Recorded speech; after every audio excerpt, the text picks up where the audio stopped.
welcome back to It's All About Food and Places. And today we have a treat for you. We are going to show you how we make soft pretzels. And look at this yumminess right here. That's all you're going to see for right now, because you have to come back and watch the whole thing in order to find out how we make them. Please don't forget to subscribe to our channel and give us a thumbs up if you love this recipe. And stay tuned because the best is yet to come. I'm here with my friend and we're gonna learn how to make these yummy pretzels that she does. And I know because I've already had them, so I'm just saying you won't be disappointed. So what is our first step we're gonna do? Tell me about that. 1.5 cups of warm water. Okay. It has to be at least 100 degrees. All right. It's fine. And you're gonna put 1 packet of yeast. Okay, and it can be any yeast, or does that have to be a particular brand? No, it doesn't have to be. It has to be active yeast. Okay, sounds good. And you whisk that in. What's our next step? We're gonna let it sit, you said, for about a minute? 1 minute. Okay. What are we gonna do with the butter? Melt the butter. Okay. We're gonna add it to the yeast along with some salt. Okay. 1 teaspoon of salt. 1 teaspoon of salt. And then we are going to make sure that we melt the butter, and we can do that in the microwave, right? We're doing it, yep. Very good. We're going to let that melted butter cool for a little bit. 1 tablespoon of butter and 1 tablespoon of sugar. It could be either brown or granulated. Now we're going to put these, the other items, inside. Then what are we adding? 3 cups of flour slowly. Okay, and is this self-rising flour or all-purpose? All-purpose flour. All-purpose flour, right. You don't have to sift it. 1 cup at a time.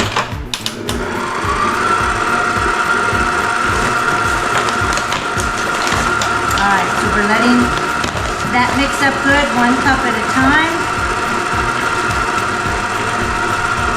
That's one thing that's nice about these like KitchenAid mixers. Yes, I love them for that.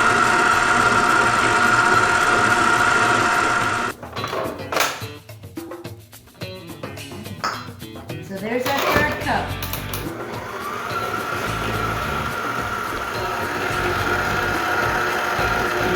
With the dough, since we put the last cup that was requested for this recipe, I know we have to watch the dough, but what are we looking for in this? You're looking for it until it's thick and no longer sticky. So you poke it, and when it, you can make a hole in it without sticking to you. That's when it's ready. Oh, okay. And is it different each and every time, or no? It is. It is? You just gotta Okay. play it by ear. So you may add a little more because you can tell it's sticky. All right, and how much did you just put in? That's Just a quarter of a cup. a quarter of a cup at a time?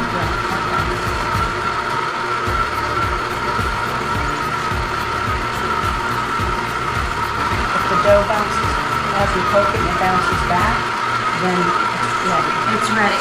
Okay. And on this, you use your dough hook in there, did you not? Yes. Okay. I thought that's what I saw.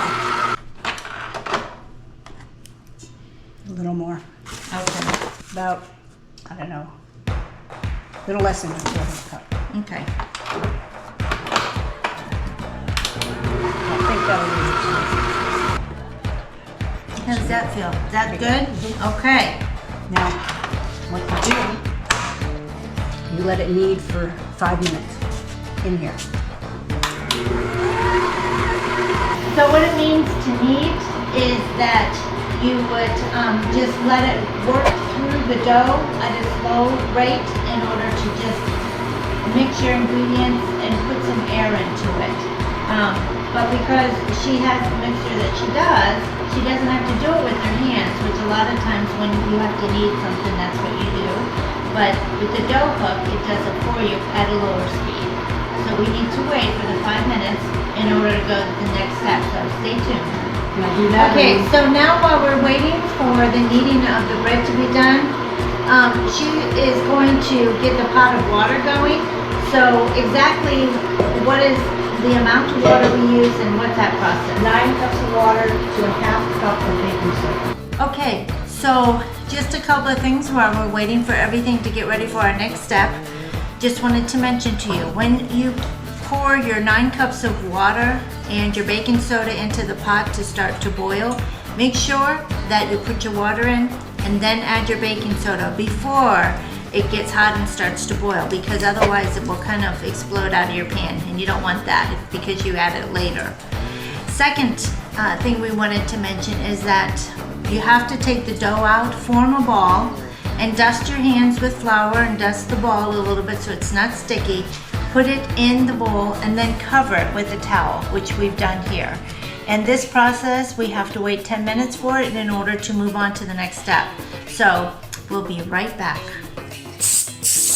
So now you're coating it with the pan, right? Yes. So that way the pretzels don't stick when they bake. Yes. So for this recipe, you use 2 pans or just one? 2. 2 pans? Okay. So then we just spray it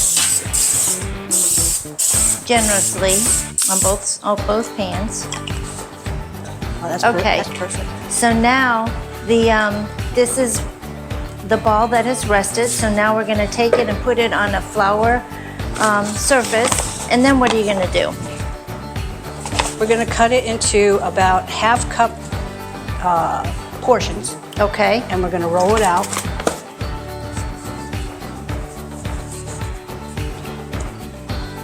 Oh, it looks nice. Looks very fluffy.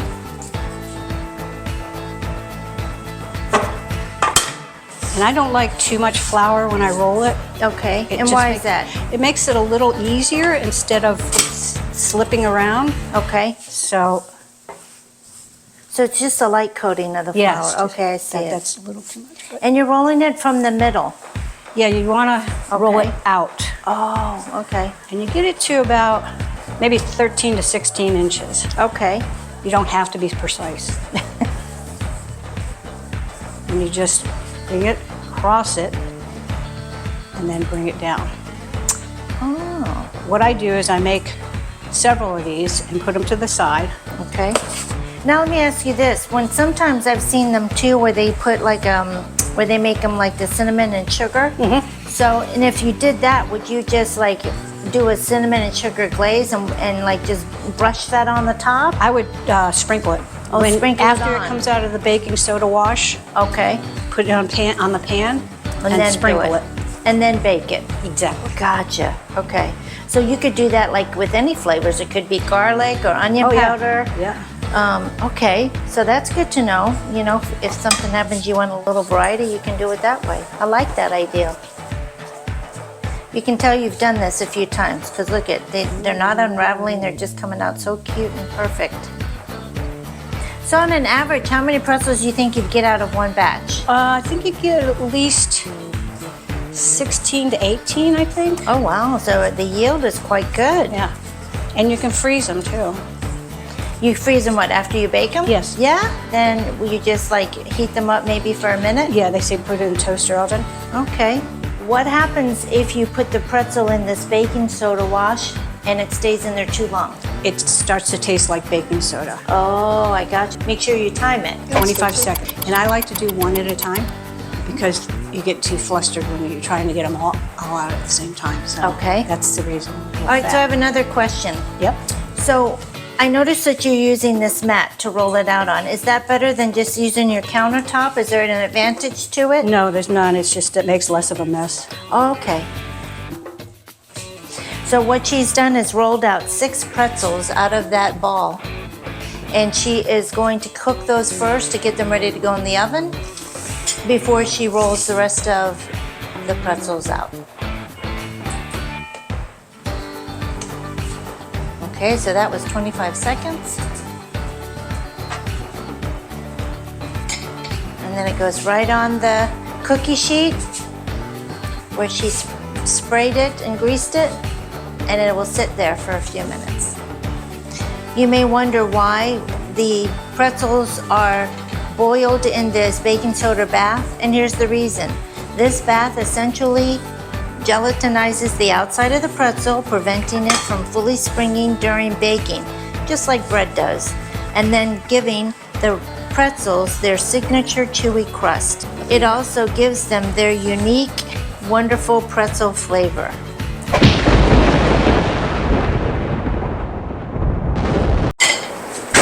Oh, good grief. Where's Stella? She's in the office. You want to get her out and check on her? She's really bad in the storms. So now she's just gonna add some salt to it, and it looks like it's a coarse salt. Yes. We went ahead and put the salt on the pretzels, so now they're ready for baking in order to get that yummy pretzel flavor in our mouth. I know, I'm excited, can't wait. Anyhow, you wanna bake these at 400 degrees for 12 to 15 minutes. So here we go, guys.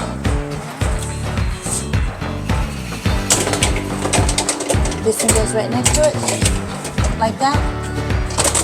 Okay, sounds good. Since the recipe calls for 12 to 15 minutes, she likes to do it at the lowest time first, so we started our timer at 12 minutes.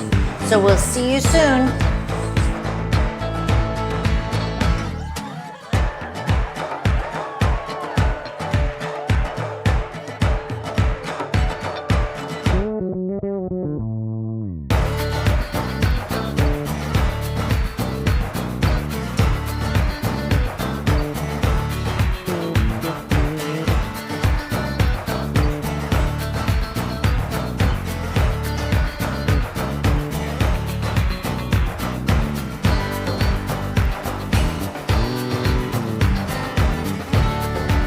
So I just have to say, these are so yummy-licious. OMG. Look at, watch this. You can go like this. Now watch it pop right back up. Isn't that wonderful? And then, when you dip it in to the mustard,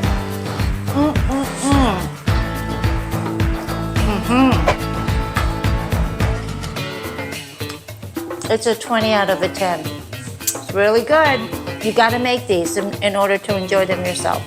I just wanted to make sure that I give a nice shout out to my friend Susie Flournoy, because she is the one that made this wonderful recipe come to life and made it all happen.